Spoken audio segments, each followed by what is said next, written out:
I know this is my job and my career, but seeing young men in the same seats that I sat, believing the same things that we've always believed, ever since I've been a part of the program, since 1998, the expectations were always high for us. Regardless of who we played, the expectations were always high. So just seeing those guys buy into that, believing that, is just a tremendous feeling, knowing that they have bought in, and they feel good about where they're at and what they're doing. Welcome to Inside the Headset, presented by CoachComm. Each episode pulls back the curtain on the coaching profession, spotlighting voices from every level of the game and offering lessons and insights for your own path. But first, a word from CoachComm. Deuce left, check with me. If they're in quarters match, we're going to Pittsburgh or Ohio. They're in zero. Let's go Hippo, Seattle, wide choice. If we call the protection right, it's 6. When a play call is the difference between winning and losing, your headset choice could be your most important decision. When the call counts, CoachComm is the only choice for clear, dependable communication. Visit CoachComm.com for more info. We got it, guys. Good job. Follow Inside the Headset on your favorite podcast platform and subscribe to our YouTube channel for exclusive content. If you enjoyed this episode, please give it a like and leave a review. It really helps others discover the show. We drop new episodes each week, so hit that follow button and never miss a moment. Now, let's get inside the headset. Coach Gilford, what's going on, man? Oh, man, nothing much, man. Just blessed to be here. How you doing? I'm doing good, man. Had Coach Sitake on a podcast a few weeks ago, man, and it was just such good vibes and a good feeling. We figured we had to get some more of the staff on, man. So we appreciate you taking some time to join us here, man. Appreciate you having me on. Well, let's go ahead and dive into this thing, man. The first thing we always ask is, when did you know you want to be a part of this great profession? You know what? So at first, it was my senior year. My position coach, Brigham Mitchell, who's now the DB coach at NC State, he kind of put it in my ear like, "Hey, man, you should be a coach after you're done playing." And I was like, "All right." I mean, I thought about it, but I really didn't. In my mind, I just wanted to play at that point. Yeah. And then after I was done with everything as far as the player and years down the line, I met my wife, and she put all of her goals and dreams aside and asked me what I wanted to do, and I told her the one thing that makes me happy is football. Yeah. So she was all in for it.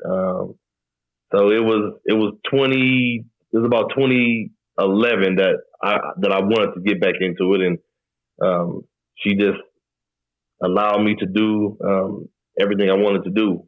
So it was around 2011. 2011. Now, Coach Mitchell, I had that conversation with you as a senior. This might not be for you to answer, but what do you think he saw in you that said, "Hey, man, you'll be a heck of a coach"? Because I know you were a great player, but every great player doesn't make a good coach. It's kind of a perfect mix of different things. What do you think he saw in you that led him to believe you'd be good at this? You know what? I think it was my personality, my ability to connect with everybody on the team, especially being from LA, playing at BYU, and I had the ability just to connect with everybody and understand everybody. So he kind of felt that, and he always called me a extension of him on the field. Oh. So I think he's seen that early on, and just knew that had I got into it, I would be a pretty good coach. Amen. Well, oftentimes, especially with this being a coach podcast, we focus a lot more on the coaching, but you had a very interesting playing career. You were able to make it to the league. I dealt with some injuries, as sometimes we do, and you had a little stint where you were away from the game. But as a player there at BYU, played in 37 games, 28 starts, 10 picks, 2001 first team all Mountain West, 56 tackles, 6 interceptions in that season. It's interesting, especially with BYU. If you're familiar, it's obviously a highly Mormon Mormon school, just straight up. How, as a guy from LA, do you end up at BYU? What was some of the conversation and dialogue for you to end up at a place like that? Yeah. Honestly, prior to me going, prior to me hearing from the school, there's always that perception, especially in the Black community, about BYU. Right. That's just the reality. You know what I mean? So it took for me, my mom, and my sister to really sit down and talk about it. Luckily, I had 3 older friends who came through the program that I could really, really trust, that I've known since I was a youngster, since I was 5 or 6 years old. Yeah. So they kind of told me what it really is, and just to come out and check it out and go see it. Of course, for me, being raised Baptist, it was for my mom. It was like, "Ooh, baby, I don't know. Hold on," Right. It was like, well, are they going to try to change your religion? It was all those questions. So it took for us to come on a trip and really visit it, see the people, see how people we're actually treated and stuff like that. But all the questions got answered, especially from my mom.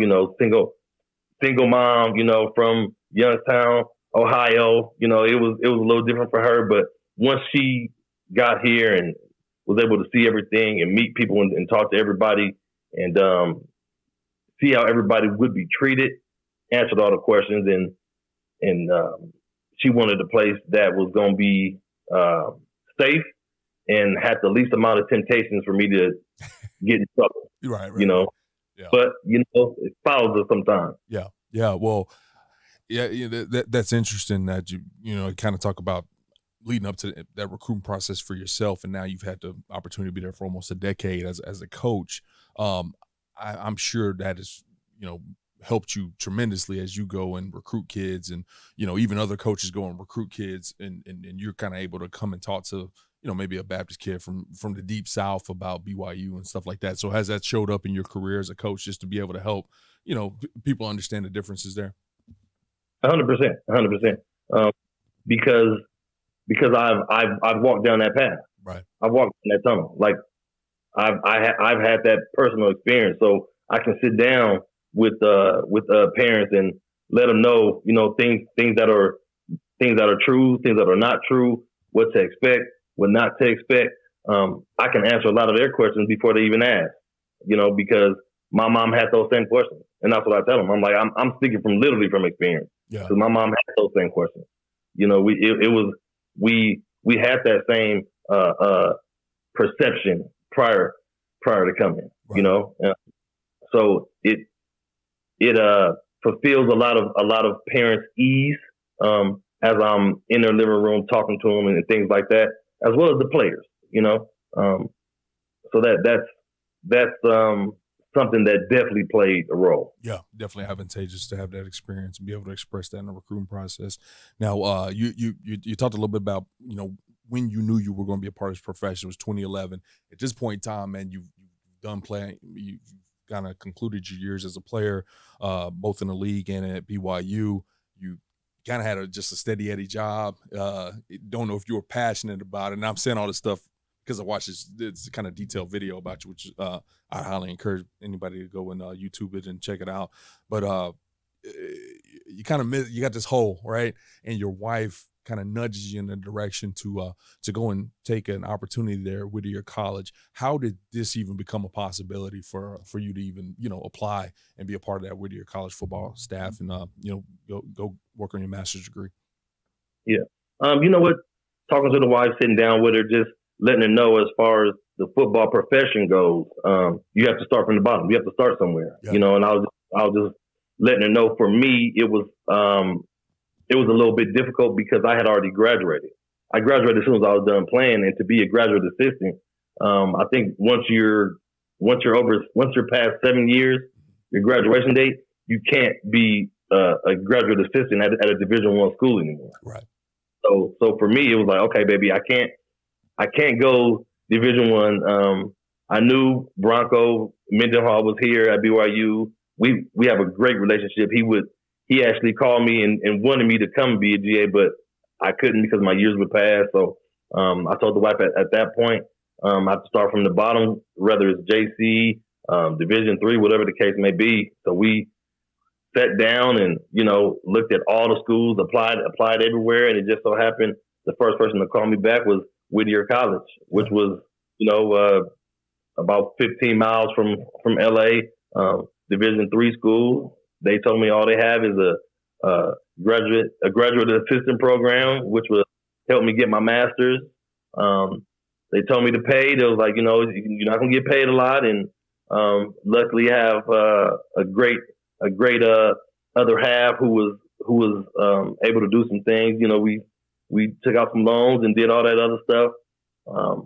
But that's how I got started. She was behind me 110%. Yeah. So that's how I got started. I love kind of highlighting that, especially with a guy sitting in your seat now, coaching Power 5 ball at your alma mater, man. And, a lot of young coaches probably look at you and say, man, I can't wait to make it like Coach, Gilford has made it, and it's always comes from some of those humble beginnings, where you're making $180 a month and, things are probably pretty tight. And, and sometimes I recall back, when I got done playing at Baylor, I coached high school ball immediately here in Texas. So I made pretty good amount of money as a graduate. And then I decided I wanted to coach the college ball thing and had to go kind of do the same thing, GA as a Division II coach. And I told my wife we were about to make about a 75% pay cut. And she's like, what? And you want to go do this? I thought they made a lot of money in college. And, all that, the dialogue that kind of comes with it.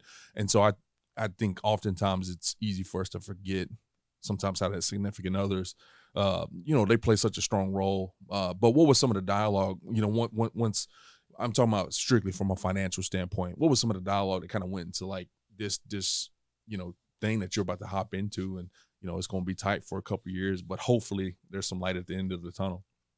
Yeah. The wife was, regardless of the fact she was 100% behind me. She said, whether we have to eat top ramen or whatever the case may be, right, she was literally behind me 100%. Yeah. Again, I wouldn't be in my shoes now had she not been 110% behind me. Yeah. She was the reason I've done everything and have been so successful throughout my career is because of her. I'm like, look, they're giving me $180 a month. Like, I'm like, that's not even enough for gas. Right. Like, literally, because I live probably 15, 20 miles away. I'm like, I can't get back and forth every day. And I'm a GA. I got to be there every day. I got to be there early. Got to be there late. Yeah. So I would take the train. I'm like, look, I can't afford gas, so I got to take the train. She was like, look, we're going to do whatever we got to do. She was like, it's going to be important for you to get your master's. It'll be important for our kids. It'll be important for our family. Yeah. So that was the number one thing for us. It was just important to her that we fulfilled my dreams, not even hers. Again, she put her career and her dreams on the back burner for mine. Yeah. And again, she didn't care how much money it was. She did it for the happiness of me. Right. For me to be happy. That's right. And that's something I can never forget. Yeah. Now, getting into the profession itself. So, oftentimes I think, I know how eye-opening it was, even stepping into the high school role. It was when you just show up and you think you know everything about ball because you played at a high level, all that kind of stuff, and you realize you don't know much at all.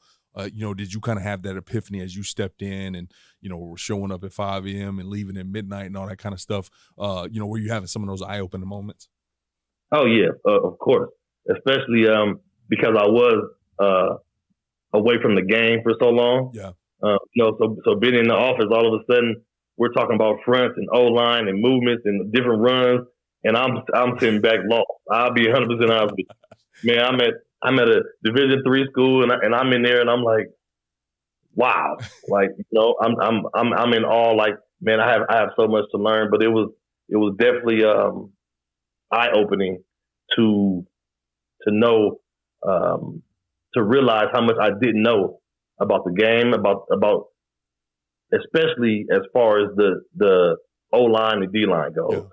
Or being a back end guy, that's always kind of with you. You know what I'm saying? As far as the different coverages, certain techniques you want to use, all that different stuff. But as far as like the O line, the D line, all that stuff, the preparation that goes into a D coordinator or O coach or offensive coordinator, even everything that the head coach has to do, all that was just eye opening to me.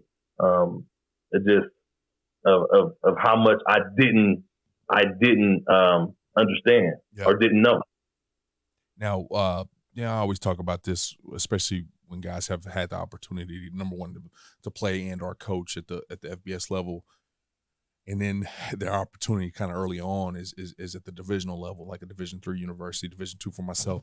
I know when I was trying to break into the ranks, man, I would have loved to get the University of Texas GA job or the Texas A&M GA job. But I ultimately ended up at Texas A&M Commerce, and it was a heaven sent, right? Because I got to break down film. I got to do all the GA work. I ran and got coffee. I did all that, laundry and all that kind of stuff. But on the flip side of it, I had my own room. I was able to kind of coach my own position group. I got in a car, I actually recruited, all that kind of things. Was your experience like that, to where you were able to kind of double dip to a certain extent? Because, at the FBS level, there's a lot of stuff that you can't do, unfortunately, due to NCAA rules. And in some situations, you just don't do, because you got enough full-time coaches kind of handling all that other stuff. Were you able to kind of have your own group and develop in that aspect? Yes, and that's part of what made me who I am today, because just being thrown into the fire. Yeah. Thrown into the fire. As a Division III GA, you're a position coach. So I had the corners at the same time. You have to recruit. I did home visits and everything like that. At the same time, I had to be a teacher and teach weightlifting classes. I had to break down the film. All those things. Yeah. Help line the field, help put the pylons, all the numbers down. Right.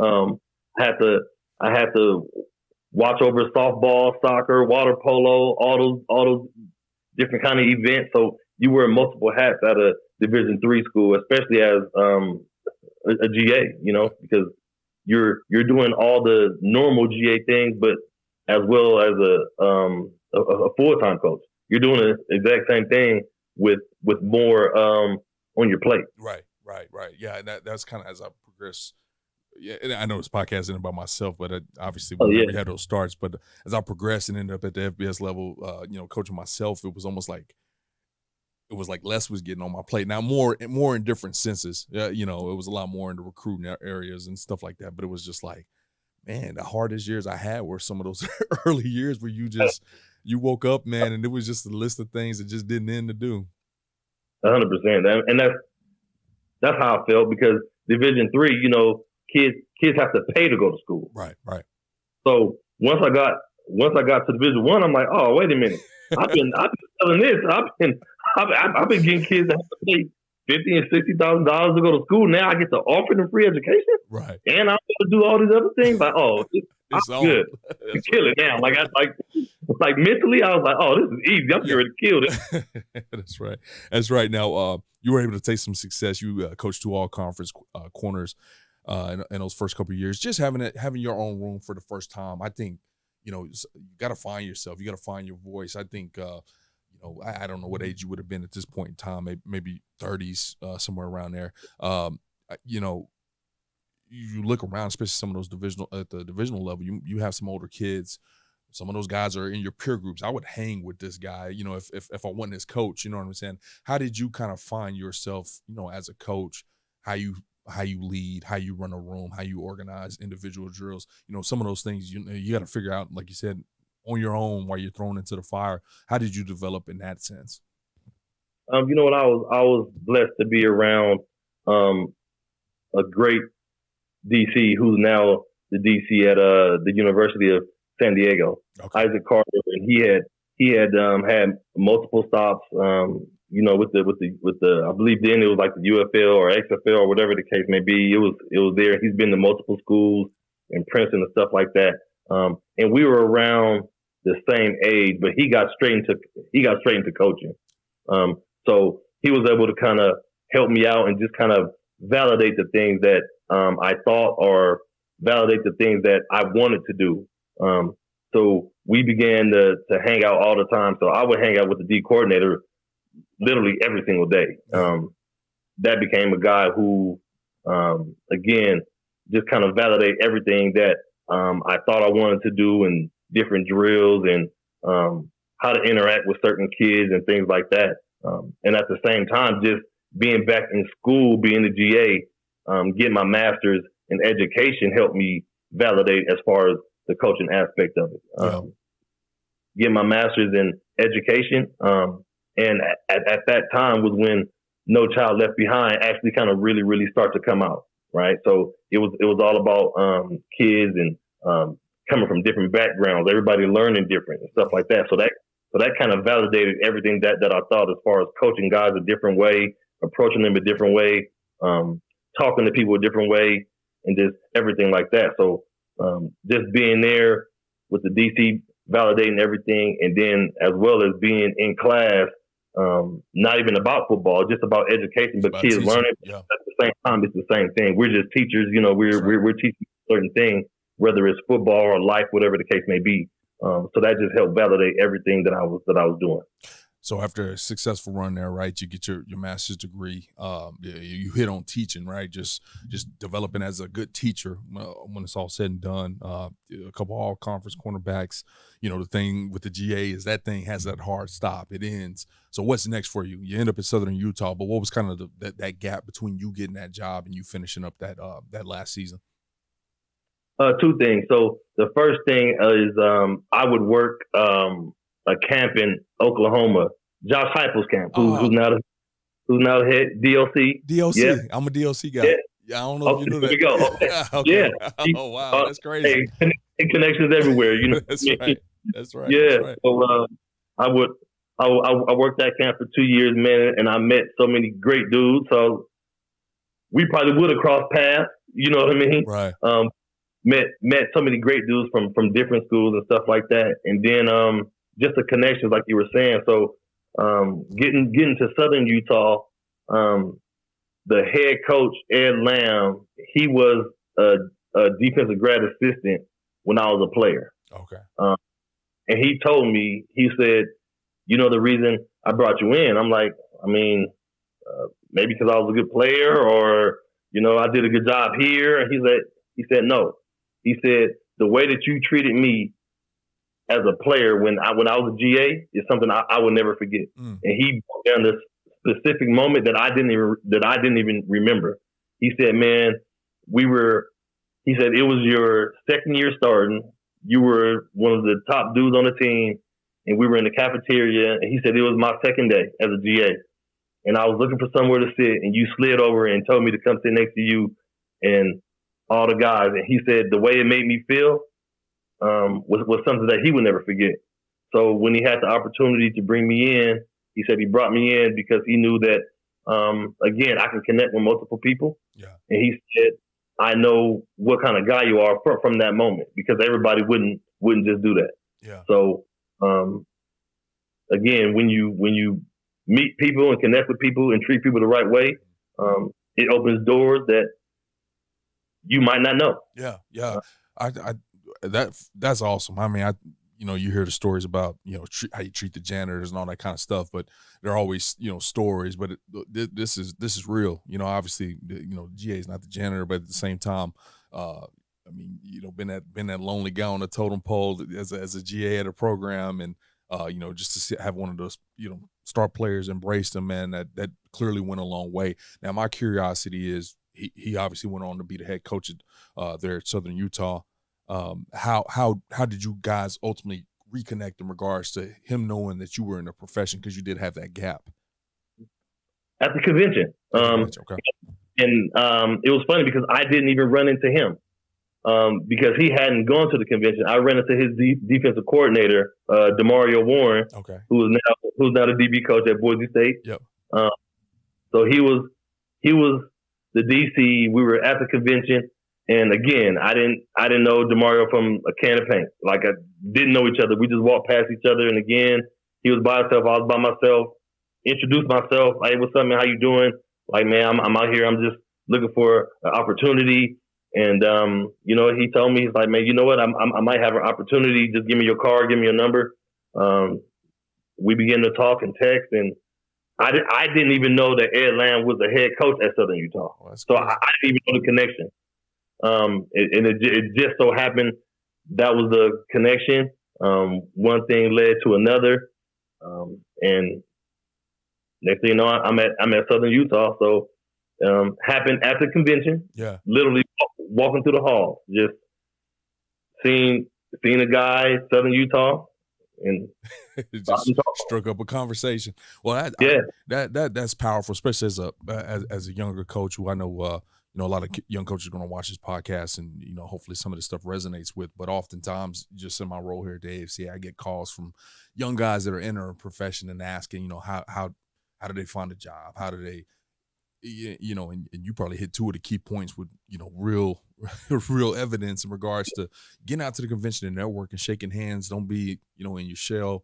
Get out there and go talk to people, because you never know what connections can come from that. And then number two, like I said, just how you treat people. Ultimately to your first full-time gig. And, I'm sure at the time you didn't even, that wasn't the plan. Yeah. That wasn't the reason you went and shook his hand, man. That's that's a testament to, the hopefully good advice that, I've received and continue to pass out. And hopefully you're kind of doing the same there. Now you end up there at Southern Utah, FCS job, making a little bit more money, I would hope, at this point in time. And, but now you're asking your wife to, pick up from Cali and move up to Utah. Just talk a little bit about the transition. And once again, I'm going to kind of keep her in the story, because obviously she's a big part of you been in this profession in the first place. What was that dialogue like, saying, hey, okay, you helped me get into this thing. Now this is a part of it. We got to move, and we're going to get hired. We're going to get fired. How did some of that dialogue go? Yeah. First year at Southern Utah, it was restricted earning. Okay. So, it still wasn't all the way full time. Yep. But again, she the wife was behind me 110%. She was like, man, look, regardless of what it is, if you want to do it, let's do it. Let's do it. So we picked up, and it was her first time moving from LA. So she's from Pasadena. So it was her first time moving. We moved to a small town in Utah, Cedar City, and she was she was shocked, to say the least, about just the town that we were in, because it was so small, and being from a big city, it was just different for her, But we were apartment managers. That's how we got our apartment to live in, and coaching, and we had our son, put him in school, and just live life from there, man. It's just day by day, Well, that's good. So once again, you move to this restricted earnings role, and then I'm assuming in that second year there you get to a full-time role. I don't know if that's the case or not, but you're kind of able to get there and elevate. In that 2015 season, that second year, had 20 interceptions as a collective program, with a lot of your guys obviously highlighting many of those interceptions during the FCS. How were you able to kind of just establish success so quickly, in this profession? Like, obviously that, I heard a wise coach once say, you better have a really good cornerback coach, and you better have a really good offensive line coach if you want to have some success. And obviously you're able to make your stamp with turning the ball over so much in all your stops. How were you able to have such a quick impact in that regard? You know what, and to be honest with you, Southern Utah had a great staff before I got there. Yeah. I was a addition to the staff. And it was just us getting the guys to believe, the expectation to win, to make every single play, regardless of who we play against. We didn't care if it was an FBS school, FCS school. It really didn't matter. And then just working hard, man. There was no substitution for work for us. I'm talking about we would watch film day and night. We would be out there on the field. The guys would work out on their own, ask us things to do, things to watch, and stuff like that. So the preparation was key. The preparation it was major.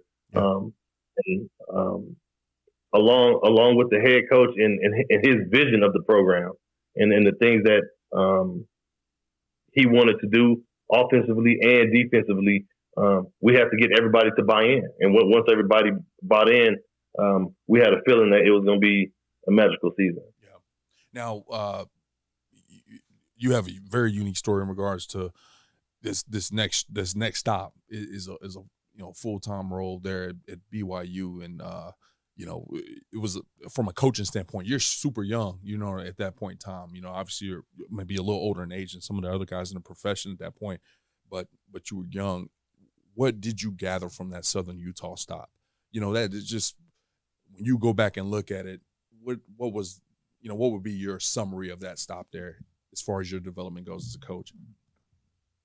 Again, I think it was the validation of our DC and head coach. It's always good when your peers validate, when they give you validation of the things you do, of the success that you're having, and just informing you that you'll have a bright future as long as you keep doing what you're doing. Yeah.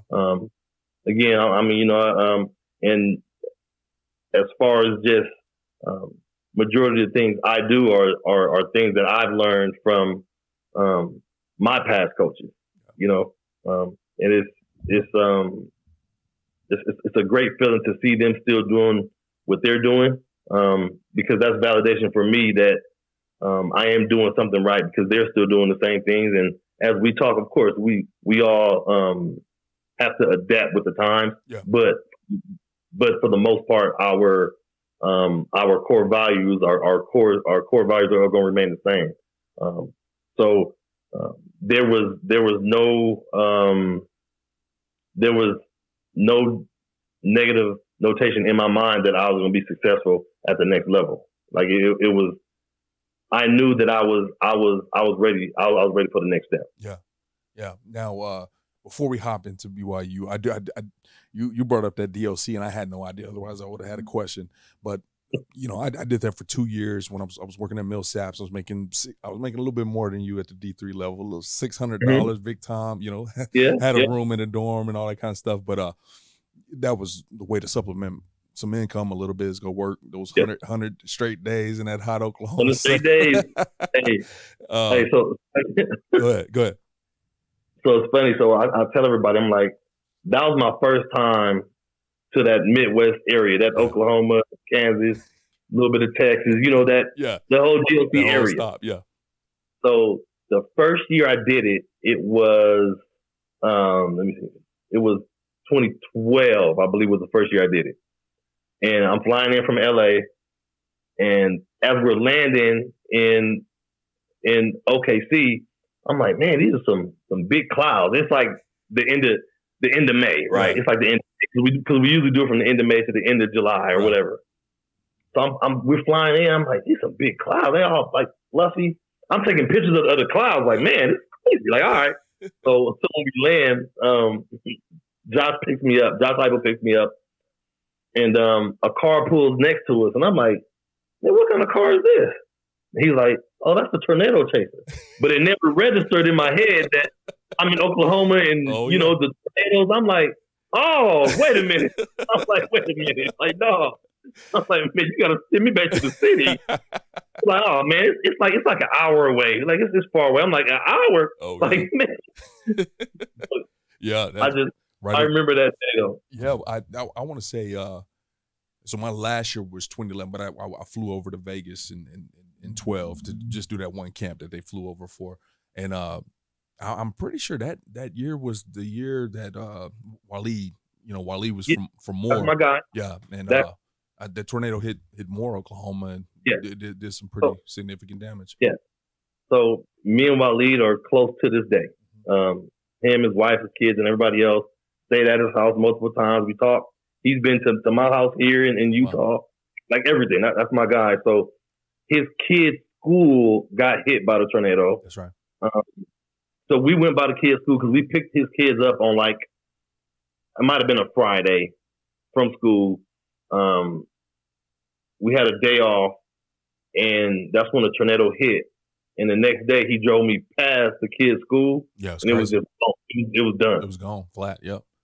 Gone. Yep. You know, his neighborhood got hit. His street, like houses on his street, got hit. You know, he was telling us the story how he had to get in the bathtub and all that stuff. Man, and it was just eye opening, just from a life lesson. Yeah, you know what I mean? For sure. Just for sure.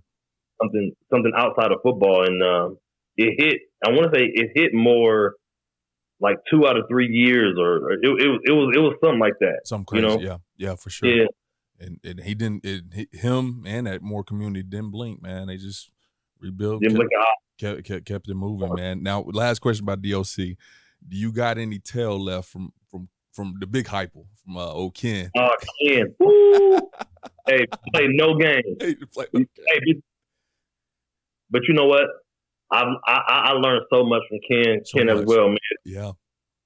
Just as far as the discipline, the trust, respect, the hard work. Absolutely.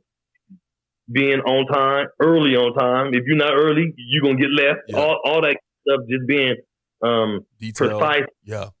Very, very detailed. I'm talking about in everything you do, as far as your eyes, the way your feet are, the way your hands are, your movement, and everything like that. He made me more of a detailed coach. Right. So I tell everybody with the DLC mixed with getting my master's in education, all those different things kind of combined made me who I am. Yeah. For sure. Amen. I mean, I don't know if I have them on my references or not, but big part of my development, man. I mean, why are they already catching the ball? I'm a receivers guy, by the way. Why are they already catching the ball? Hey, shoot, coach, after the first 10 minutes, like, oh, that's my bad. I thought it was good. I thought we was getting on. Yeah. Like, nope, not enough. They couldn't even get their stance right. And that was huge for me, man, because huge, man. he made me realize, regardless of the age, and so I tell everybody that now. Hey, look here, a 6-year-old can do the same thing an 18-year-old can do. That's right. It's going to be at a different pace, a different level, but he can do it.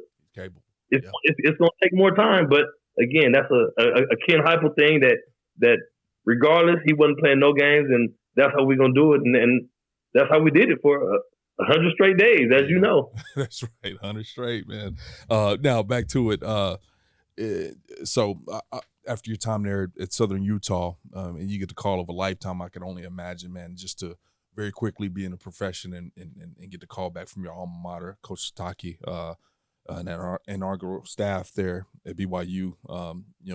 You guys end up connected. I'm sure there's some story there in regards to that opening and everything. How did you guys get connected, and what was it like to accept that job at your alma mater? No, for sure. So we played together for 2 years. So when I was a freshman coming in, he was a junior, and then when I got to Southern Utah and I started working camps in the state of Utah, I think my first year he was at the University of Utah as a D coordinator. Then my second year he was the D coordinator at Oregon State. So he would always come back to the state as well and work the camp. So he would see me work camps and stuff like that. And of course we reconnected because we were prior teammates. You know what I mean? So just kind of stayed connected. And when he got the job, honestly, I didn't really think of anything because this culture where you have so many connections. You have so many who you've been with for so long. He was the DC for 9-10 years at Utah. Then he'd been to Oregon State. So I know he had guys, that he could have easily called for the job. Yeah. But he had his D coordinator, Eliza Tuyaki, called me, who was at Oregon State now, and told me they're very, very interested. And I felt that I would be the best guy for the job only because of my connections, what I've been through. Again, from a recruiting aspect, there's only a few guys who can sit in somebody's living room and really talk about BYU from a personal experience, right? Who've had the experience that I've had as far as the playing career, the coaching career, and things like that. So in my mind, there was no doubt I was the best guy. But at the same time, the best guy doesn't always get the job, you know.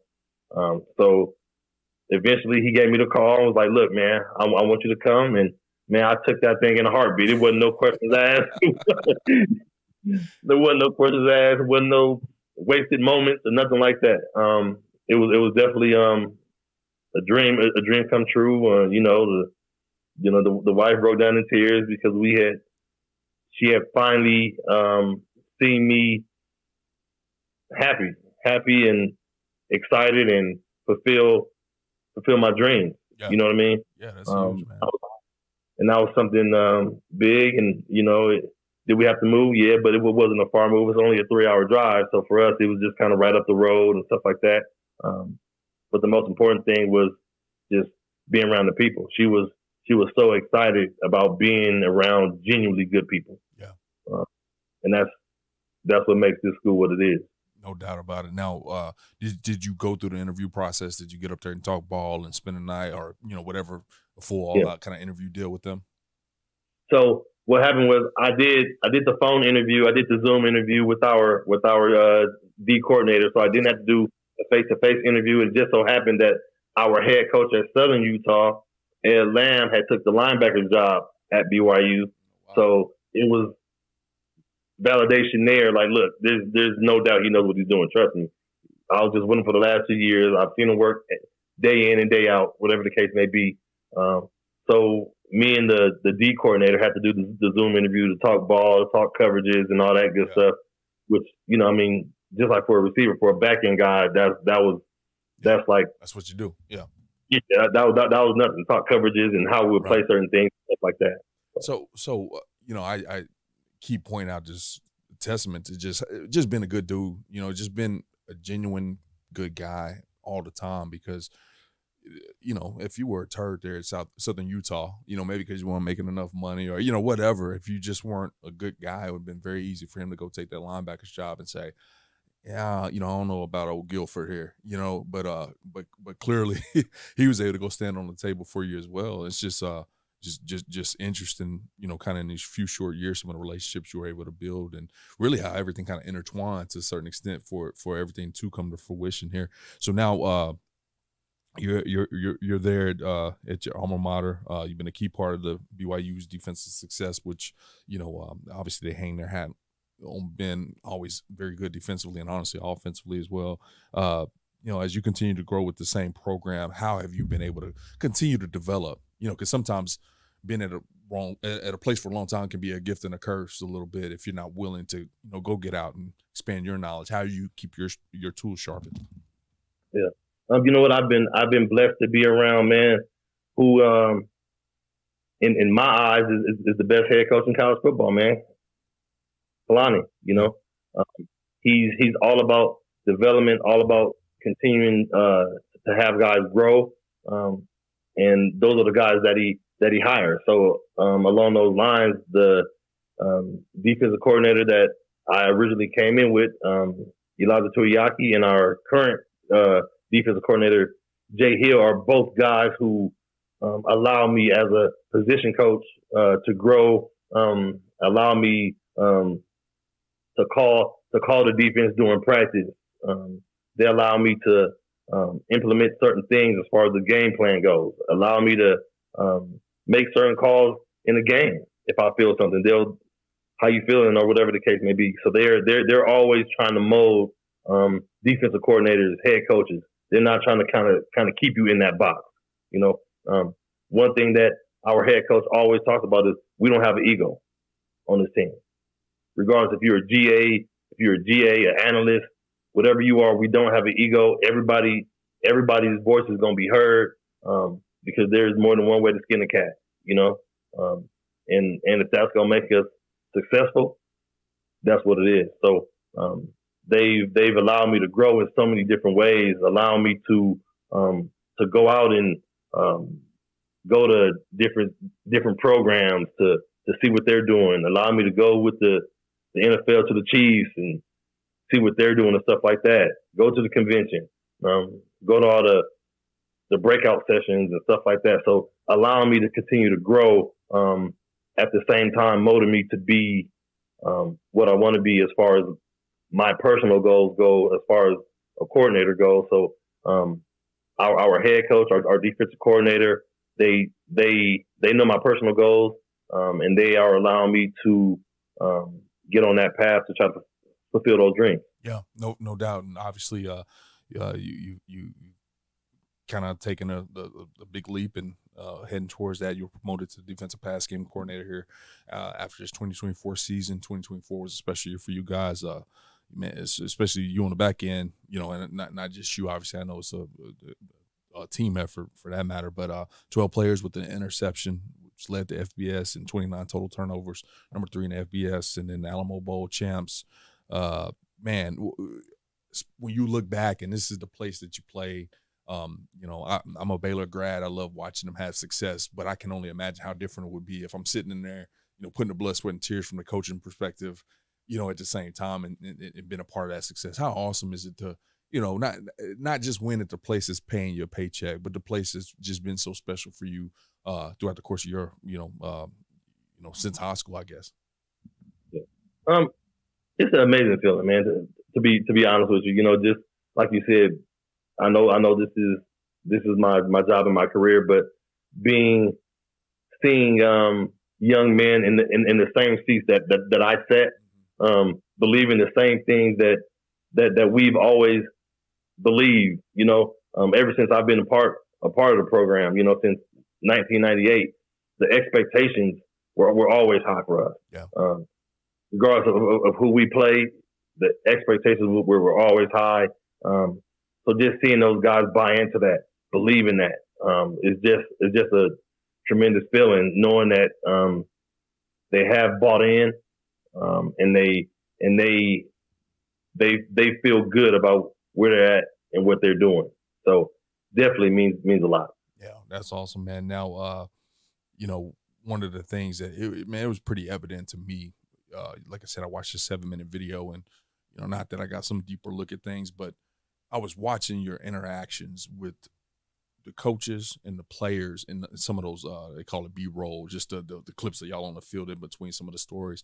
And man, just the infectious personality, hugging up on guys looking you in the face, 6 inches from you as you're talking to them. Clearly, you put a priority in investing in players beyond just the field. And I know you had some personal experiences that have made you a greater person. Why is that so important to you to put it beyond the game, and really, put relationships on that pedestal? Yeah. And not just me, it's our whole program, man. I'm talking about from top to bottom. For us, it's all about life after football. Football is one thing. Of course, we all want to be successful. We all want to win games. But at the end of the day, man, we want you to be successful in life. So we want to teach life lessons through the game of football. Yeah. And especially for me here, walking down this alley before, you know what I mean? I get a chance to really talk, really embrace it and really talk to them. And when I sit down with the players' parents, I tell them, we are going to do everything in our power to keep your baby we want to make him a better dude than he is now, but at the same time keeping him on the same path that you already have him on. Yeah. And if he gets off that path, we're gonna do our best to smack him right back on. You know what I'm saying? Yeah. And it's a big respect thing. Right. I respect them, they respect me. I'm never gonna disrespect them in any way, shape, or form. They know I'm gonna coach them hard. No doubt about that. I'm gonna coach them hard, but I'm gonna love them harder. Yeah, for sure. There you go. They definitely understand that.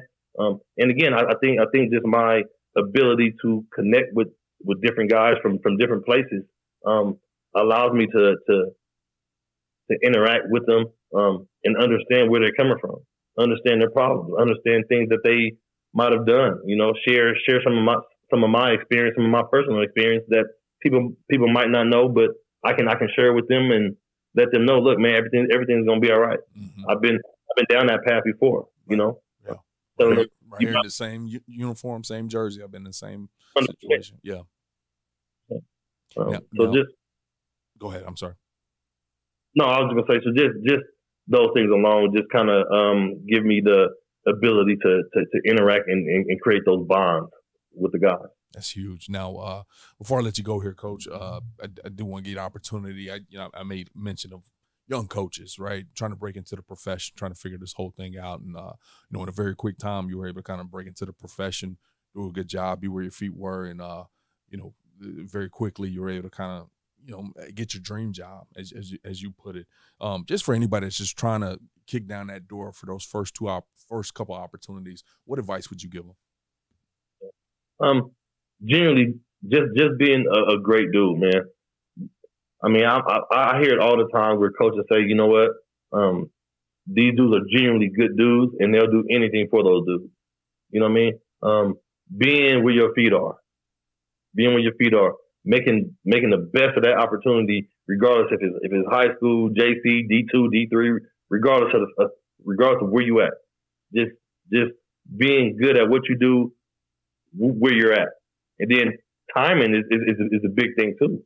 You can do the best job ever, but it's always going to be timing. It's always going to be connection. So when you meet people, man, always treat people the right way. Treat people how you want to be treated. You can't be one of those guys who go and talk behind people's back or whatever the case may be, because it's going to backfire on you, man. So just genuinely be a good dude, and just wait for the timing, man. God's timing is going to be everything. When it's your time, it's going to be your time. And if God willing, you get a dream job, hey, man, congrats. And, it's all good. But if not, man, everybody's dream job is going to be different, It might be a high school, it might be a JC or whatever the case may be, man. But at the end of the day, as long as we changing these babies' life, man, it is what it is. I think everybody has a bright future, and that's what we're in it for. Amen. Coach, well, I appreciate you taking an hour of your time. I know how hard it is to find that these days, man. So once again, we appreciate it, man. Hopefully we can find some time to connect here at the next convention, all right? Yep, we'll do. All right, brother. You have a good one, okay? All right, you too. Appreciate it. CoachComm has been delivering tough headsets for tough teams for more than 31 years. It's why 97% of FBS teams and thousands of high schools across the country rely on CoachComm. Get the best for your team. Visit CoachComm.com for more info. Thanks for listening to this week's episode of Inside the Headset, presented by CoachComm. If you'd like to learn more about this week's episode, head over to afca.com. There, you can access every episode and find corresponding show notes. Remember, you can catch every episode of Inside the Headset presented by CoachComm on wherever you get your podcast, including Spotify, Apple, and YouTube. While you're there, we'd love for you to take a moment to rate, review, and subscribe to the podcast. Your feedback helps us improve and grow. Keep up with the latest news by following us on social media. Connect with us at Inside the Headset, and remember to tag us when you share your favorite episodes. For more updates on all things AFCA, be sure to follow the @WeAreAFCA social media accounts. If you're not a part of the AFCA community yet, visit AFCA.com to join thousands of NFL, college, and high school coaches nationwide and across the globe. Elevate your coaching game with an AFCA membership. You'll gain exclusive access to the annual AFCA convention, magazine, digital library, and AFCA Insider email. Stay up to date with the latest stories and news on the AFCA website. More than just a convention, the AFCA offers continuous education, guidance, networking, and more. Celebrate the past and shape the future with the AFCA. It's about fostering exceptional coaches who create outstanding teams and even better individuals. Invest in your skills and make a lasting impact today by engaging with the AFCA. Your journey starts here.